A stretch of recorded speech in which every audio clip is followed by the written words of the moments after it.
Imagine, it's 18 centuries ago. We're in a town near one of Rome's most important seaports. Mount Vesuvius is in sight, and it continually belches smoke. But life seems good now. The Roman Empire is as big and prosperous as it's ever been, and life for most Roman citizens seems to be based around pleasure and enjoyment.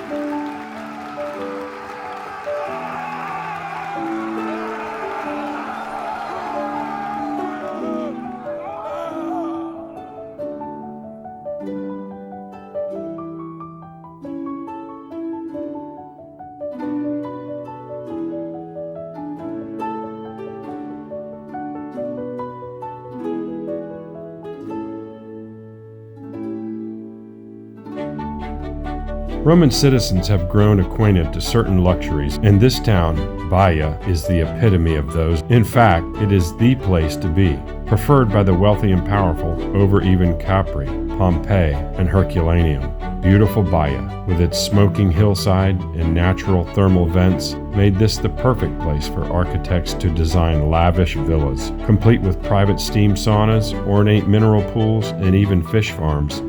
This is the playground for the rich and powerful. Julius Caesar himself and Emperors Nero, Hadrian, and Septimus Severus all have villas here. Baiae was not just popular because of its beauty, but also the water that bubbled up from its natural springs.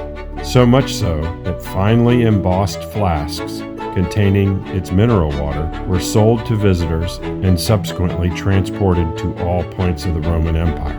But Baiae, a literal hotspot for the well-to-do, was known for something a little bit more than just its magic waters.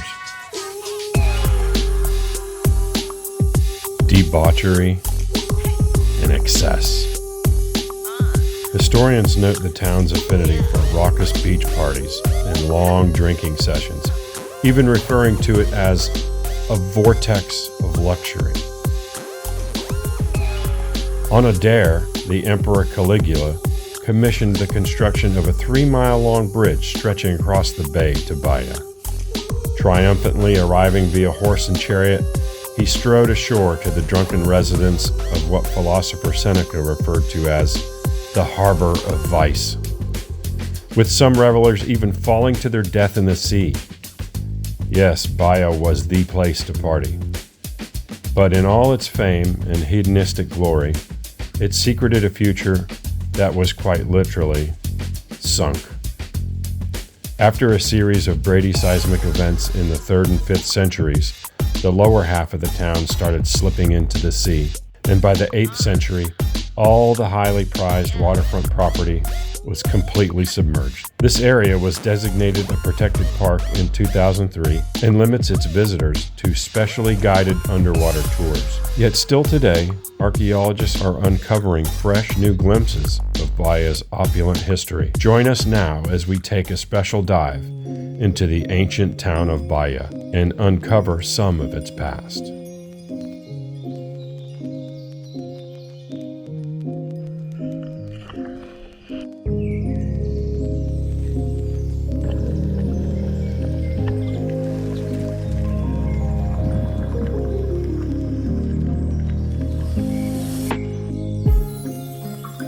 Just imagine the palace this floor belonged to.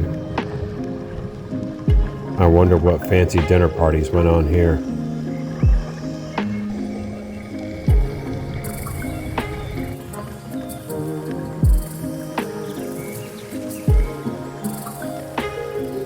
This column and foundations mark the edge of what once was a vast palace structure.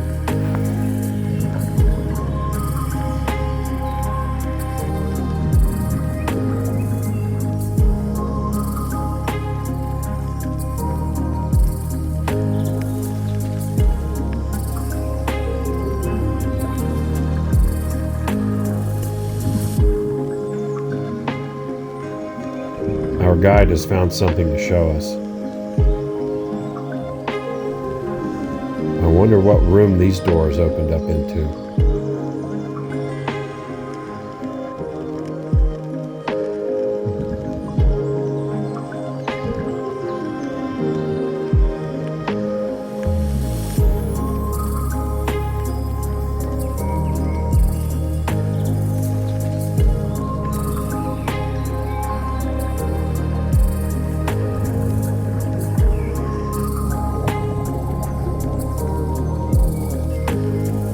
lot of the marble that's found in these villas was imported from Greece. Certainly a luxury only the most wealthy could afford.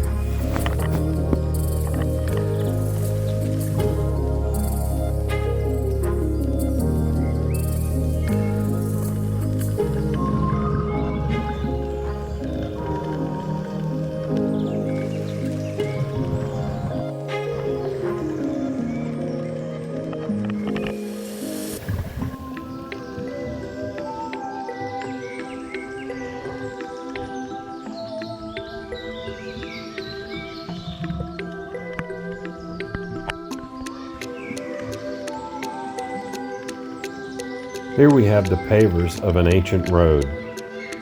This connected Baiae to its nearby towns.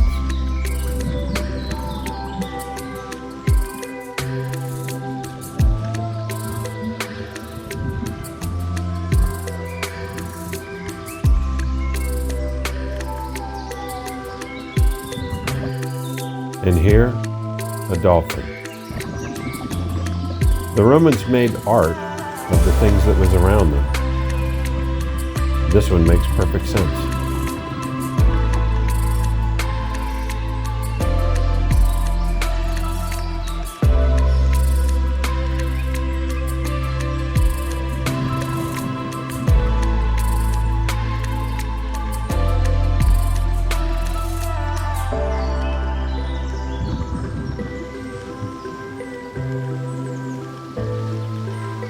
And this mosaic, perhaps the floor of a gymnasium, or maybe it was somebody that really liked wrestling.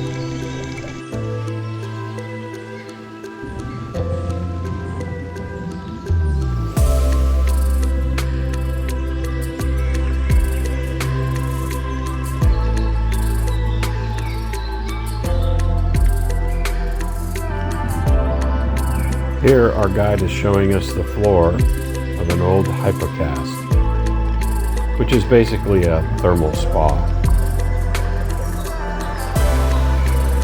Heat emanates from vents below the flooring. She is demonstrating where those vents are.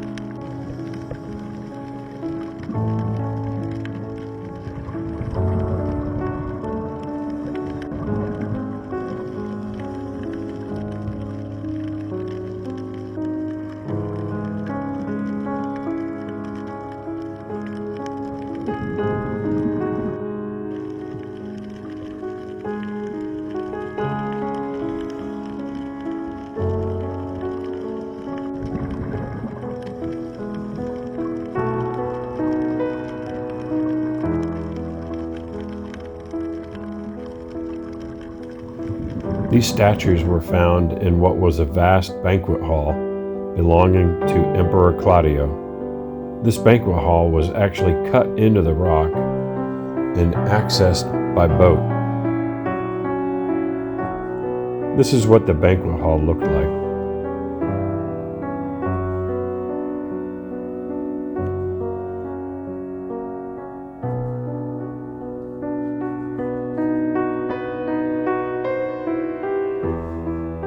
And these pictures show what it might have looked like as it aged.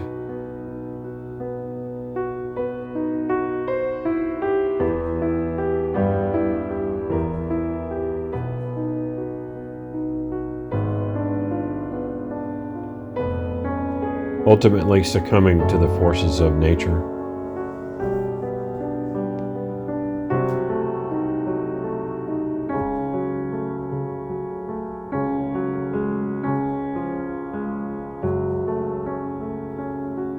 It now lies at the bottom of 15 feet of water.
Is this a piece of an amphora that the Emperor Claudio's family used? We'll never know.